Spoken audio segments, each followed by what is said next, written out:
மோர் குழம்பு சிம்பிளாக எப்படி செய்யுதுன்னு இன்றைக்கி பார்க்கலாம். அதுக்கு தேவையான பொருட்கள்: தேங்காய் துருவல், பச்சை மிளகாய், கருவேப்பிலை, ஜீரகம், சிறிதளவு சின்ன வெங்காயம், பசுந்தயிர், மஞ்சத்தூள், இவ்வளவும் தேவை. ஜீரகமும் தேங்காய் துருவலும் பச்சை மிளகாய் மஞ்சத்தூள் இவ்வளோத்தையும் அரைச்சி எடுத்து வச்சுட்டு தயிரையும் ஒரு மிக்ஸ் பண்ணி எடுத்து வச்சுக்கலாம்.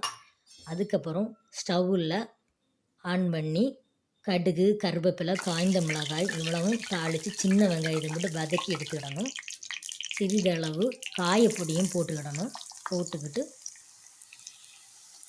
நம்ம மிக்ஸ் பண்ணி வச்சுருக்க அந்த பசுந்தயிர், தேங்காய் அரைத்த விழுது ரெண்டையும் சேர்த்து கலக்கி அதில் ஊற்றி லைட்டாக சூடானோன்னு ஆஃப் பண்ணிடணும். நல்லா கொதிச்சின்னா குழம்பு திரிஞ்சிரும். இது சிம்பிளான பேச்சுலர்ஸ் குழம்புன்னு சொல்லலாம்.